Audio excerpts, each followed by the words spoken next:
across the river that separates Guatemala from Mexico. They say they will continue the long and arduous trek north to try and get to their final destination, which is our country, the United States. This prompting lawmakers in Washington to call for action. We've got fifth-generation ranchers down there on the border right now dealing with the cartel activity, continuing to traffic opioids and other drugs and human trafficking into our communities. This is a public safety and a national security issue. William Lajeunesse is live in Tapachula, Mexico, where the caravan is expected to arrive in the coming hours. William, what's the scene like now? Well, actually, Arthel, they've been arriving for the last 90 minutes. The stream of people that you see behind me here, this family here taking a short break. Can you imagine coming another 1,400 miles with a family like that? But nevertheless, both walking here and also some local Mexicans are helping carry them in like a caravan down here, making their way basically to the city of Tapachula, where they're going to probably spend the night and maybe one more day. They're asking Mexico for a 45-day transit permit to allow them to get to the United States. Now, in terms of numbers, it's not 3,000. What reports here have it between 6,900 and 7,500 immigrants now, not just Hondurans, but Guatemalans and also Mexicans. Now, as to President Trump, he has said recently that Mexico is doing what it can to stop them. That is not what is happening here. In fact, the headlines here in Mexico is that President Peña Nieto has told the presidents of Honduras and Guatemala that he has assured these people safe passage through Mexico up to the United States. Now, in terms of what's going to happen then, nobody knows. They don't know. What they do know is the people here say they have nothing, so they have nothing to lose, which is why they continue to head north. They don't know whether they're going to cross in California, Arizona, or Texas. All they know is they believe that they can make it to the United States, they will get in. Not that they're entitled to it, but they have hope that they would be allowed in. I can tell you from experience, most of the people you see here are men between 15 and 25, maybe 35. They are not eligible for asylum. They are not victims of persecution for race, religion, nationality, or politics. Sure, you see some families, but the majority are clearly single men who are looking for work, who are tired of living in Honduras, making less than $5 a day when you can make that in the United States in probably about 30 minutes. But nevertheless, a lot of people here. They're going to bed down here tonight. Mexico, they're hoping, will also assist them to allow them to go to the border, giving them some assistance in transportation, maybe buses, maybe the train, something like that. Because can you imagine, again, trying to make another 1,400 miles on foot? Now, I've asked the administration two questions. Is there a third-party agreement? So if these individuals make it to the border and they've not asked for asylum in the United States, will they be denied entry? And secondly, will they be returned to Mexico? That could be basically a ghetto in these border cities like Tijuana and Juarez. We don't know the question because the administration did not tell me. Send it back to you. William, that's an update to that reporting that President Nieto is offering them a passage through Mexico to the U.S. if they can make it there? The actual language that will offer safe passage to the immigrants. That is the headlines in the afternoon paper that we just saw a few minutes ago, that he has guaranteed, or at least told the presidents of Honduras and Guatemala that he will offer them safe passage. We saw riot police earlier today. They backed down. We've seen maybe 500 cops here in their riot gear get in their buses and go away. They have not stopped them. They just overpowered them with the number of people. They don't want an incident. There were some on the bridge yesterday. Bad headlines, bad video.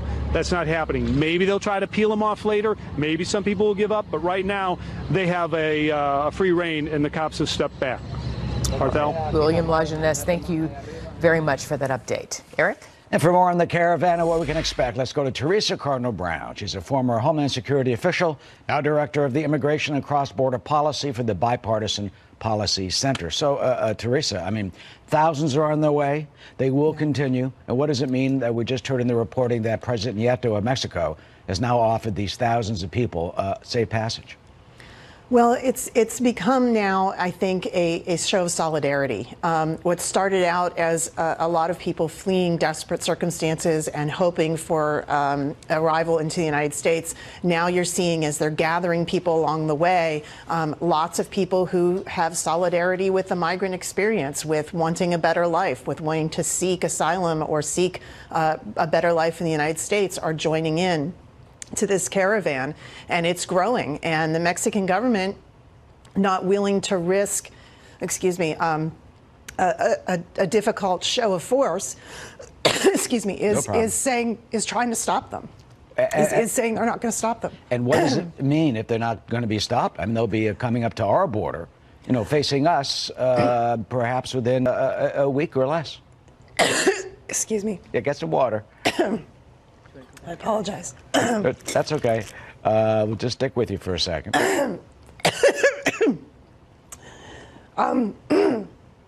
I've just lost my voice. All right. Well, if we can get back to you in a minute if you lost your voice and deal with more of this, or let me know when you feel better. I mean, it's a heart-wrenching human experience, obviously. Many people are fleeing persecution and murders and rapes and gangs and the crime. But as William Lajeunesse reported, there are many young men who are not eligible for asylum who just claim that they are on this trek north to try and get jobs here in America, and that not eligible for asylum under economic reasons if you're just trying to get jobs. Teresa, are you still with us? I think you need to step away for a minute. Okay, I'm so sorry. we will. That's all right, Teresa. We'll stick with you. Feel better. Cough it out. Get some water. We'll take care of you in the Washington Bureau. We'll get back to you in just a moment and hope you feel fine. Thank you. With just 16 days to go until the midterm elections, both parties sending the big guns out on the campaign trail. Senator Sanders and Vice President Biden beating the drums for the Democrats this weekend, while President Trump has been stomping nonstop, hitting Nevada yesterday and slamming Democrats. They're lousy politicians. They have horrible policy. Think of this. You're running for office and your policy is raise taxes and open borders and crime. Because basically it's crime. How do you win an election? How do you do it? All right, Jackie Heinrich is in New York, in our New York City newsroom with more. Hi, Jackie. Hi, Arthel. Yeah, the early voting began yesterday in Nevada. New numbers are already out showing that the Democrats are leading Republicans and also a much higher voter turnout than 4 years ago. Now, whether the Democrats' advantage will hold is another story. In Nevada, former Vice President Joe Biden stumped for the Democrats at an event hosted by Culinary Union 226, which represents about 57,000 casino and hospitality workers. That union was a difference maker in 2016 when the state swung for Hillary Clinton. Biden said Republicans destroyed American values built over centuries. It's all about Donald. It's not about anything else. And a Republican Congress. Meanwhile, in Iowa, Senator Bernie Sanders stumped for J.D. Scholten, a former pro basketball player running for Congress against an incumbent Republican. Sanders appealed to voters on issues like Medicare. Seniors who are cutting their pills in half because they can't afford the outrageous cost of prescription drugs. The Democrats need to flip 23 seats in the House to take control. As for the Senate, a closer balance of power with 49 Democrats and 51 Republicans.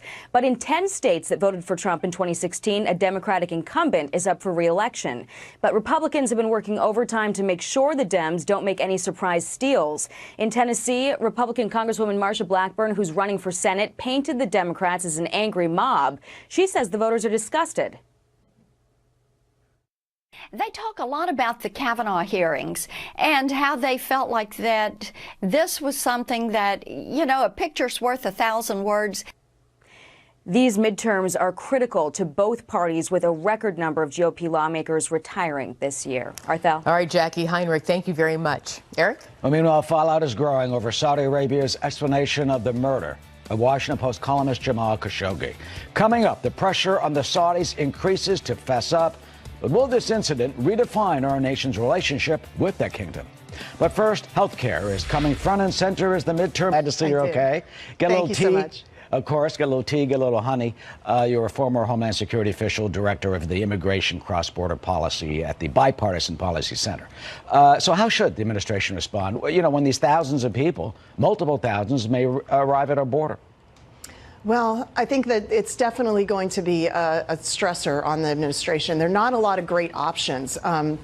If they're coming and actually asking for asylum, under international law, we're required to grant them an audience and try to listen to them and hear their case. Unfortunately, our asylum case system is completely backlogged. mainly because of all of the families and kids that have come before. If they're just going to try to enter in an undocumented status, they'll be apprehended. If they don't have an asylum claim, they will have to be returned to their home country. It's not clear that we can send them right back to Mexico unless Mexico is willing to take them. My guess is that Mexico is willing to offer some sort of asylum in Mexico for those who are willing to take it. And the new Mexican president said he's willing to offer work visas for those who can wait until he takes power in December. In terms of what the United States can do, our immigration system is just overwhelmed right now in capacity at trying to deal with the Central Americans who've already arrived, and so this is going to put another burden and stress on the border folks to deal with. Now, it certainly will. And the president has said that he would deploy the military. I mean, does he have the power to put the military on the border and stop them, by force? I mean, and he has said he'd cut off aid to these countries. Clearly, that's not working with Mexico. Well, I would say cutting off aid to make the situation in those countries more desperate is only going to spur more migration. I don't think that's the right way to do it. The National Guard has already been down there. He sent the National Guard when the last caravan came. They can do very limited things. They don't have the power to arrest on U.S. soil. They can't deport people. That's the job of the Border Patrol. What the National Guard can do is act in support of the Border Patrol. But unless we're willing to actually physically repel immigrants at the border, and I wonder if the United States, if Americans are really ready to see that, I'm not sure what the military would be able to do. And finally, quickly, how do you think this will be resolved, or will it not be? I think a lot of people will come to the border. Many of them may try to come in, and many of them may just decide it's best to stay in Mexico. Already, we know several thousand have tried to gone back to Honduras. So this may dissipate. Right now, it's more of, I think, a political statement as much as a migration statement. As I said, this is growing organically through social media, and a lot of Mexicans have solidarity with this group that are seeking migration to the United States. Clearly, this isn't the way it can be done. We're going to have to find a way to deal with this, hopefully in a peaceful way. Certainly in a peaceful way, but we'll see certainly what happens. As this continues, it doesn't stop. Teresa, glad you're okay. Thank you for being with us this afternoon, and we certainly will keep up with this issue. Thank you very much. Of course. Arthel? What we were trying to do, again, is not have the federal government one-size-fits-all top-down approach while protecting people with pre-existing conditions, allowing state flexibility. And then I advocated, we have a $100 billion stability fund there. I advocated for another $15 billion specifically for maternity and mental health, and another $8 billion specifically to make sure that states are covering and supporting people with pre-existing conditions. Arizona Republican Senate candidate Martha McSally talking health care. With only 16 days to go until the midterms, health care has long been a favorite talking point for Democrats. A Wall Street Journal analysis of tracking firm data finds 3 times as many Democratic as Republican midterm political ads focused on health care.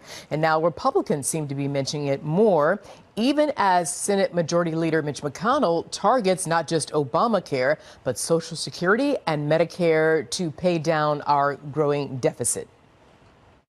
There's been a bipartisan reluctance to tackle entitlement changes because of the popularity of those programs. Hopefully, at some point here, we'll get serious about this. We haven't been yet. Joining us now is Jim Antle. He's the politics editor for the Washington Examiner. So, okay, Jim, with sweet 16 days until the midterm elections, you've heard the sweet spot messaging for both parties. So which will actually entice voters to the polls? Well, I think that both parties are trying to gin up enthusiasm of their base voters, and that's really important in this election.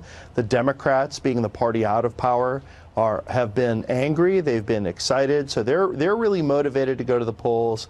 That's been the trend in midterm elections, especially the first midterm election of any president. And it's certainly their best path to reclaiming the House majority, because there are a lot of suburban congressional districts that tend to vote Republican, but President Trump is a little bit unpopular relative to other Republicans. So they're hoping that the Democrats really feel that they have an advantage in enthusiasm. But since the confirmation fight over Justice Brett Kavanaugh, we've seen Republicans sort of moving towards closing that gap. So I think, you're seeing President Trump on the campaign trail in red states. You're seeing some talk about immigration, the caravan, and the Democrats obviously feel that running against Trump alone is a good enough message to get their voters to the polls. So that's really getting the base out and turning out the base is really going to be the focus, I think, for both parties in the home stretch. Well, of course, but let's look closer at that race to replace retiring Republican Senator Jeff Flake of Arizona. Sure. Two congresswomen vying for that seat. We already showed you Republican Martha McSally and Democrat Kristen Sinema is there as well. It's, what are the hot button topics there, and which candidate is campaigning on issues important to the folks in the Copper State?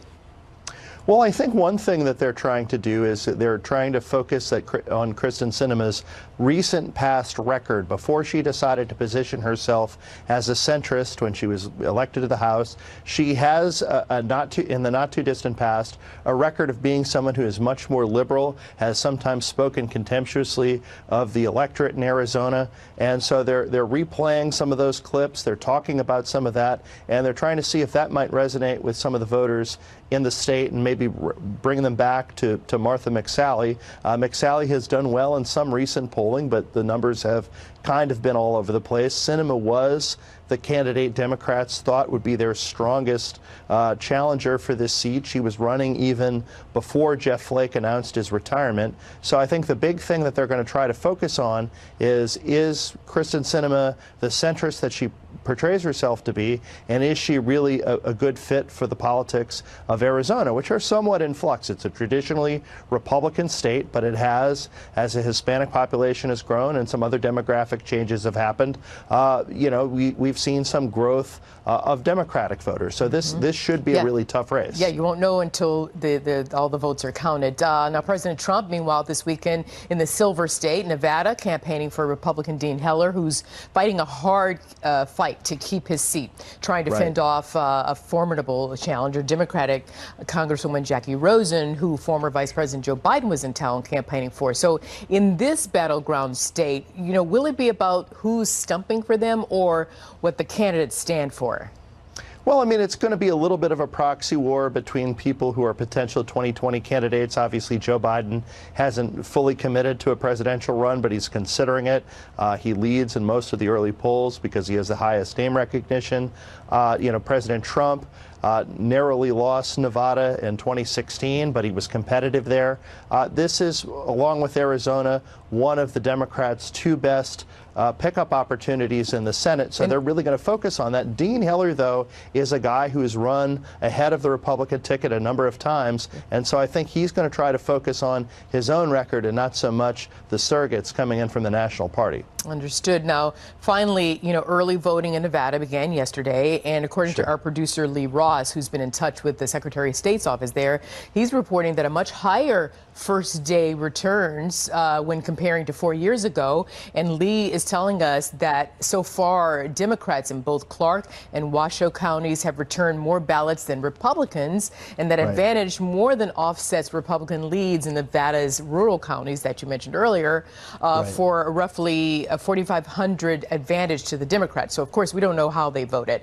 But finally, Jim, across the board, when you're looking at early voter turnout and turnout in general, for which party does that bode well? Well, obviously, Democrats really want to have the higher voter turnout. What had happened in the last two midterm elections when they really took a pounding from Republicans is that a lot of people who turned out to vote for Barack Obama for president did not turn out to vote for Democratic congressional and Senate candidates. And that happened to a lesser extent in 2016, where a lot of key demographics who helped Obama win did not turn out for Hillary Clinton. So the question is, can they use anti-Trump as a motivator for voters where they haven't been able to motivate them with non-Obama candidates? And there are some early indications that perhaps that will be the case, but there's a lot of data that's still on the table, and we don't really know that. There have been some underperformance with the Latinos, so we're going to have to really see. But what I think Democrats are really hoping that they're going to have a relatively high turnout midterm election, and that's going to signal dissatisfaction with the status quo, which would be President Trump and the Republican congressional majorities. We have to leave it there. Jim Antle, politics editor, Washington Examiner. Thank you. Thanks for having me. Well, global backlash is growing after Saudi Arabia shifts its story. on the murder of columnist Jamal Khashoggi. In Washington, lawmakers on both sides of the aisle are now saying the kingdom's explanation for the death of dissident columnist Jamal Khashoggi was a good first step. Now, he says their story that he died, Mr. Khashoggi died in a brawl at the Saudi consulate in Istanbul, is, quote, all over the place. The president joining European leaders in pushing the Saudis for more answers in Khashoggi's death. This coming after Riyadh changed its story, acknowledging that the columnist died more than 2 weeks ago. Here's the Saudi foreign minister in an exclusive interview on Fox News with Bret Baier. We're not an authoritarian government, we're a monarchy. We have our checks and balances, we have our systems. The individuals who did this outside the scope of their authority. There obviously was a tremendous mistake made, and what compounded the mistake was the attempt to try to cover up. That is unacceptable in any government. And Brett will have more on Special Report tomorrow at 6 p.m. Eastern. Meanwhile, Garrett Tinney is here live in Washington with the latest. Hi, Garrett. Well, Arthel, the foreign minister didn't reveal any new information on how Jamal Khashoggi was killed, stressing that it's an ongoing investigation. But he did try to explain why his government's story keeps changing. Minister Adel Al-Jubeir claimed this was a rogue operation gone wrong and that those responsible tried to cover it up. 18 people have been arrested, and the minister vowed that those who are responsible will ultimately be held accountable. This, Brett, is the first step of a long journey. We are determined to uncover every stone. We are determined to find out all the facts, and we are determined to punish those who are responsible for this murder. U.S. lawmakers believe that ultimately it is the Crown Prince, Mohammed bin Salman, who was responsible for Khashoggi's death, and argue that an operation like this wouldn't happen without his knowledge or approval. The foreign minister pushed back on that and doubled down on the Saudis' claim that the Crown Prince was unaware of the operation. And he also responded to calls by some U.S. lawmakers for the Crown Prince to step down and urged them to wait for the full facts to come out after an investigation. With regards to deciding who leads our country, this is a matter for Saudi Arabia to decide and nobody else. And I would respectfully urge members of Congress to wait until they have the facts and then judge the results of the facts and take positions then, but not jump to conclusions before something is concluded. There is the presumption of innocence until proven guilty. In this case, people have turned it upside down, unfortunately. Saudi Arabia is one of the U.S.'s most important allies in the Middle East, but a number of lawmakers from both parties are now suggesting the U.S. should reevaluate its relationship with the Saudis. Here's what the foreign minister said about the relationship. The U.S.-Saudi relationship is a historic and strategic one. We have great interests that we share together. We have a great trade relationship. We have security issues that are critically important to both of us. I believe that when the investigation is over and the facts are revealed and people know who was responsible and see those individuals being punished and see procedures put in place to prevent this from happening, that the relationship will weather this. And while the Saudis continue their investigation into Khashoggi's death, today Turkey's president said he plans to reveal the naked truth of his country's investigation on Tuesday. Arthel? Garrett Tinney, thank you very much. Eric? Well, President Trump is calling for Saudi Arabia to give more details on the murder of Jamal Khashoggi, and he also calls the kingdom, quote, an incredible ally. But Senator Rand Paul questioned that, saying the U.S. needs to take a new look at our relationship. There's no way 15 people were sent from Saudi Arabia to Turkey to kill a dissident without the approval of the Crown Prince. And that's why I say we have to be stronger than just saying, oh, we're going to sanction a few of these people and pretend like we're doing something. I think we really need to discontinue our arms sales to Saudi Arabia and have a long and serious discussion about whether or not they want to be an ally or they want to be an enemy. And for more on this, we're joined by Peter Brooks. He's Senior Fellow of National Security Affairs at the Heritage Foundation. Peter, good to see you. Good to see you, too. What really struck me in the interview with Chris Wallace, the senator, he really continued to hammer away at Riyadh for its long support of Wahhabism. He called Saudi Arabia, quote, the largest state sponsor of radical Islam and violent jihad, saying they teach hatred of Christians, of Jews and Hindus, and he questions if they're really an ally. How does the administration finesse all this in light of this horrible killing? Well, you have to be pragmatic about it, Eric. Think about Saudi Arabia. I wouldn't call it an ally necessarily. I'd call it a partner.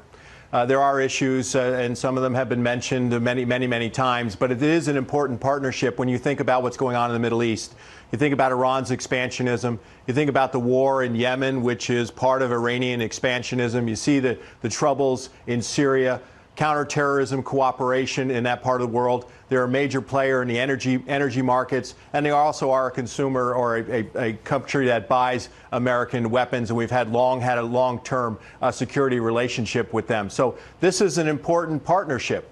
There's nothing wrong with finding out all the facts. I think we have to be slow to react to this, other than, based on what we know. We need the investigation to go forward in Saudi Arabia. What the foreign minister said, I hope that's the path that they do take, and we do have transparency on this, and accountability is held. We also want to hear from Turkey. It's very interesting, all the things we've been hearing about that are information that Turkey supposedly has that has not been found in public sources. That could come this coming week, because President Erdogan says he's going to lay it all out there. Publicly. So, I mean, that would be astounding. I mean, this is such an apparent violation of human decency completely by this killing. And let me play you a soundbite from the foreign minister, in which he claimed, they're distancing themselves from it. He says it was a rogue operation. Listen. This was an operation that was a rogue operation. This was an operation where individuals ended up exceeding the authorities and responsibilities they had.